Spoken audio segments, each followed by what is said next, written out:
Os voy a hacer una pequeña introducción de cómo arranca todo esto. Bueno, pues en diciembre del año 2015, 196 países, si os acordáis, firmaron el Acuerdo de París sobre clima. El objetivo era limitar las emisiones de gases de efecto invernadero para, a su vez, limitar el calentamiento de la temperatura global a lo largo de este siglo, que no sobrepasase los 2 grados.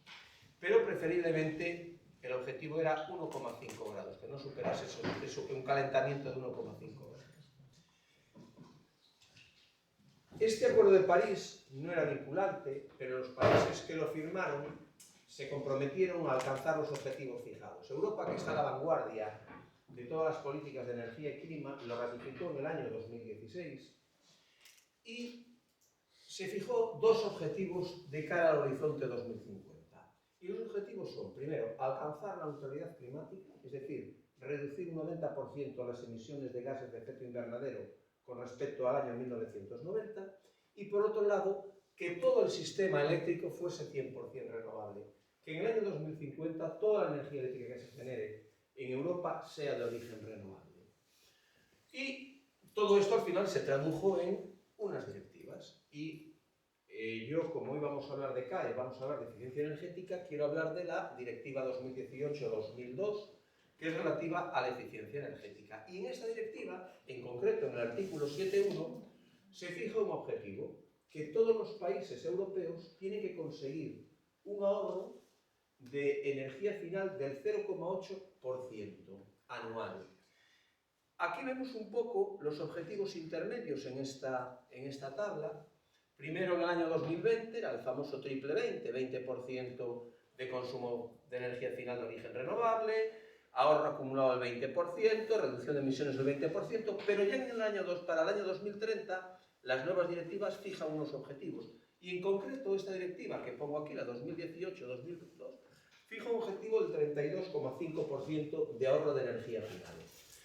Esta directiva se transpuso a la legislación española, se apareció la Ley de Energía y Cambio Climático y, en concreto, el Plan de Acción, que es el PLIENEC, el Plan Nacional Integrado de Energía y Clima 2021-2030, que recientemente se ha actualizado a 2023-2030, fija estos objetivos, unos objetivos que, como podéis ver, son muy ambiciosos.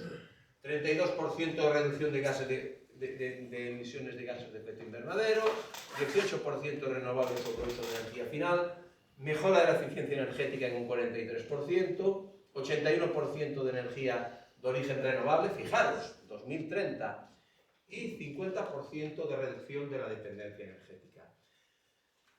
Marco en rojo el objetivo del 43%, porque esto para España se fija un objetivo, que es un objetivo de ahorrar 676 kilotep año.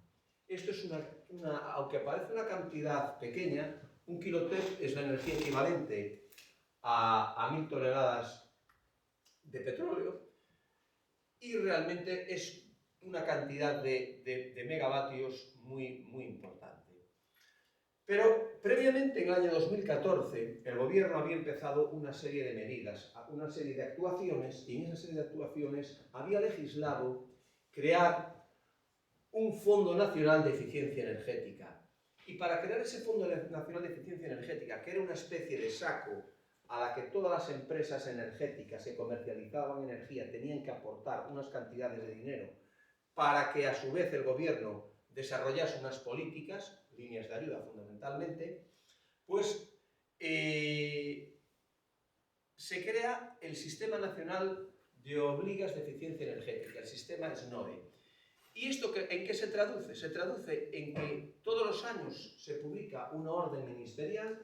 En esa orden ministerial se fija un objetivo de ahorro de energía final para alcanzar estos 636 kilotep y se fija la cantidad, la cota que tienen que aportar estas empresas energéticas.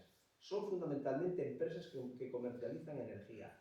¿Quiénes eran las que más aportaban a ese fondo? Fundamentalmente eran Repsol, Cepsa y detrás las eléctricas, Iberdrola, Endesa, Naturgy. Y como tenemos aquí la relación, los kilotep que hay que, el objetivo en kilotep, la cuota que tiene que aportar cada empresa comercializadora, pues aparecía una equivalencia financiera en la que salía que más o menos el coste que suponía la cantidad de dinero que había que aportar en euros para conseguir ahorrar un kilotep.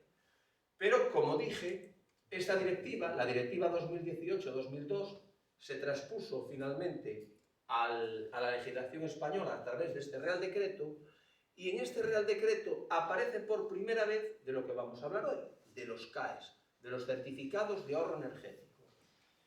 Estaba claro que para alcanzar ese objetivo tan ambicioso, solamente con la aportación al Fondo Nacional de Eficiencia Energética que hacían las empresas energéticas no era suficiente. Había que buscar nuevos mecanismos para conseguir este ahorro. Y entonces aparece el CAE. Y el CAE aparece por primera vez regulado en este Real Decreto.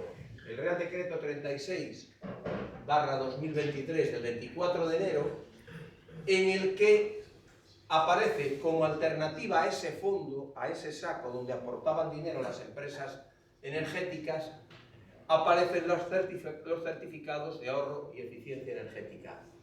¿Y qué se le ofrece a los consumidores finales? A los consumidores finales se le ofrece poder beneficiarse económicamente de las medidas de ahorro que están haciendo y, aparte, poder monetizar esos ahorros. Fijaros, este es el concepto nuevo. Y vamos a ver ahora unos ejemplos. ¿Qué es un CAE? Un CAE es un documento electrónico que garantiza que después de llevar a cabo una actuación de eficiencia energética se alcanza un ahorro de energía final equivalente a 1 kWh. Por lo tanto, un CAE es 1 kWh año de ahorro. 1 kWh año de ahorro. ¿De acuerdo? Por ejemplo, si una instalación ahorra 500 kilovatios, pues tiene 500 CAEs. Fijaros, aquí os pongo dos claros ejemplos. Imaginaros que en una industria se cambia la iluminación, se pasa de lámpara de descarga a iluminación LED, o aquí en este caso, bombillas incandescentes. Se consigue un ahorro anual de 80 kilovatios hora año, pues se emiten 80 CAEs. En un proceso industrial donde se hace una mejora de la eficiencia energética, se sustituye, por ejemplo, un sistema de caldera por un sistema de bomba de calor y se produce un ahorro energético anual de 2.000 kilovatios hora, se emiten 2.000 CAEs. Por lo tanto, aparece un nuevo mercado que tiene dos objetivos fundamentales. Por un lado, poner en valor los ahorros energéticos y, en segundo lugar, promover las inversiones en eficiencia energética. Ahora veremos un par de casos. Y como todo mercado, tiene un lado de la oferta, un lado de la demanda y un producto. ¿Quién está en el lado de la demanda? En el lado de la demanda están esos sujetos obligados, estas empresas energéticas que tenían que aportar dinero al Fondo Nacional de Eficiencia Energética y que son las que pueden sustituir estas aportaciones por comprar ahorros a determinados propietarios, ¿vale? ¿Y qué es lo que le van a comprar? Los ahorros, los CAEs. ¿Quién puede solicitar un CAEs? ¿Qué tipo de instalación puede acceder a un CAEs? Cualquier instalación, una instalación del sector residencial, del sector terciario, del sector industrial, del sector transporte. Imaginaros una vivienda colectiva en la que se hace una reforma de todo lo que es la epidermis del edificio, se sustituye, o sea, se mejora el aislamiento térmico montando un SATE, se sustituyen las ventanas por doble cristal, por carpintería metálica con rotura de puente térmico, se mejora el cerramiento. Pues esto al final de año consigue un ahorro energético. Y ese ahorro energético, esos kilovatios que tienen que estar perfectamente acreditados, nos los puede comprar un sujeto obligado o un sujeto delegado y recuperar parte de la inversión que se ha hecho para rehabilitar toda esa reforma. La pregunta que me podéis hacer es, ¿y si yo para hacer esa reforma he conseguido una ayuda? Por ejemplo, una ayuda del Instituto Gallego de Vivienda Solo. es compatible. Yo puedo tener una financiación de una administración para hacer esa reforma y aparte después puedo vender el ahorro generado durante un año. El único tiene dos limitaciones. Primero, no puede estar subvencionada esa reforma o esa mejora de eficiencia energética que he hecho con una ayuda del Fondo Nacional de Eficiencia Energética y no puede superar, lógicamente, el 100%, la suma de ayuda más CAE no puede superar el 100% de la inversión realizada. En todo caso, habría que renunciar a una de las dos. Hay dos tipos de medidas por las que se están en este momento certificando los CAEs. Unas medidas que son estandarizadas, donde están las medidas típicas, pues el aislamiento industrial, equipos, o sea, sustitución de bombas de calor, incluso, fijaros, cambio de electrodomésticos. A lo mejor nos podemos encontrar que vayamos al campo en un plan de estos, compremos un electrodoméstico de clase A y que nos haga un descuento de 20, 30, 40 euros. ¿En concepto de qué? En concepto de CAE, porque, por ejemplo, el Corte Inglés, Alcampo, un gran mayorista de electrodomésticos, puede gestionar esos CAEs, ¿de acuerdo? Y, por otro lado, están las medidas singulares. Medidas singulares ya no siguen el mismo procedimiento que estas. Son, imaginaros, una empresa como Navantia que modifica un equipo, pues ya no es una cosa estandarizada, no es una bomba de calor estándar que haya por ahí, son máquinas específicas que se construyen y se diseñan para ese proceso productivo. Fijaros cómo ha cambiado el sistema. Por un lado tenemos el sistema del Fondo Nacional de Eficiencia Energética, que os comenté al principio, es decir, se fija, el gobierno a través de una orden ministerial fija unas obligaciones de ahorro y unas cantidades que tienen que aportar. Se aporta con este Fondo Nacional de Eficiencia Energética. La Administración General del Estado generaba líneas de ayuda, con estas líneas de ayuda se hacían actuaciones de ahorro y después ya se justificaban estos ahorros ante la Unión Europea. Con el sistema CAES cambia, fijaros, primero se hacen las actuaciones de ahorro y los sujetos obligados lo que están haciendo es buscar actuaciones de ahorro. Una vez que llegan al acuerdo con el propietario del ahorro, lo que hacen es certificarlo a través de una entidad acreditada por ENAC. Y con esto se justifica el ahorro y España justifica los ahorros país. España tiene que justificar tiene un objetivo país en el año 2030 y todos estos ahorros tienen que estar perfectamente documentados. Fijaros, ¿cómo son las fichas estandarizadas para cada proceso que vimos anteriormente, para cada uno de estos casos? Imaginaros, para una iluminación eficiente, sustituir todo lo que es iluminación de lámparas, iluminación fluorescente, por iluminación LED, pues en todos ellos aparece siempre el mismo sistema de ficha.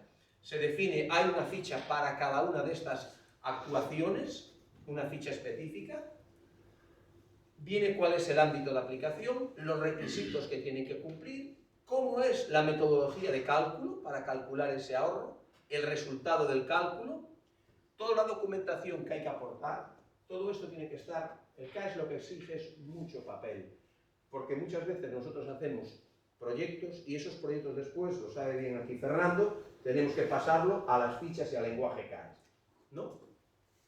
Viene un anexo técnico y una declaración jurada de lo que os dije. Si ha recibido una línea de ayuda, el CAES va a ser compatible, pero lógicamente debes de acreditarlo.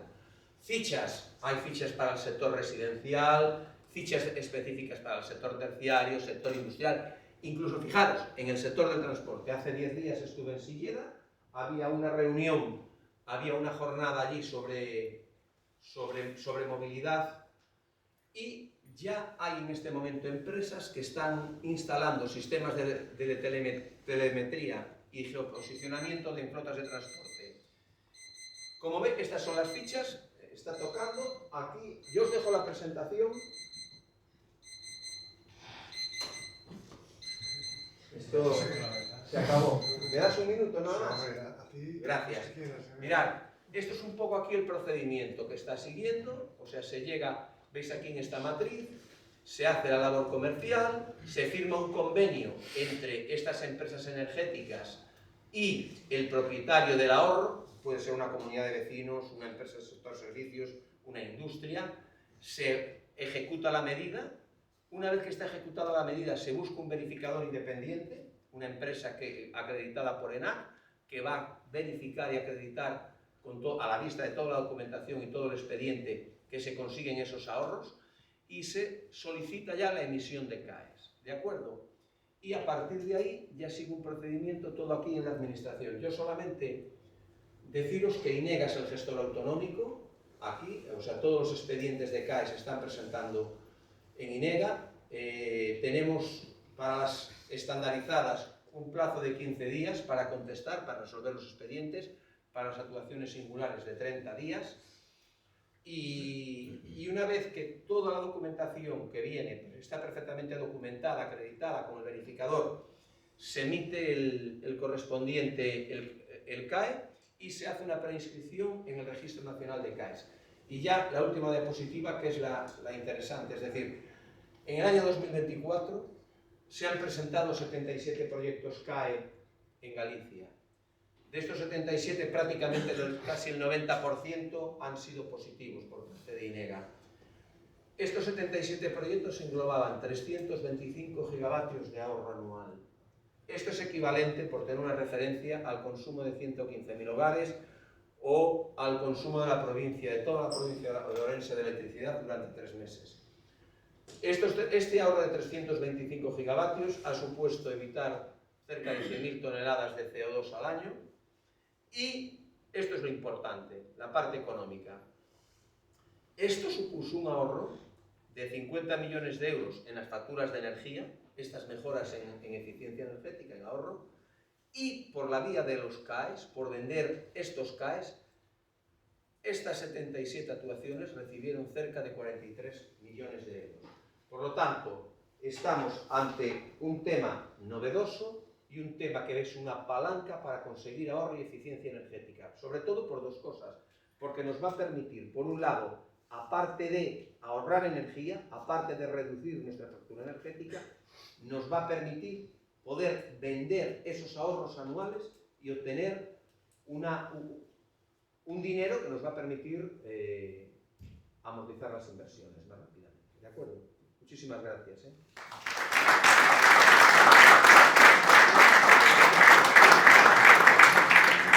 Bueno, pues muchísimas gracias, Emérito, por introducirnos ya.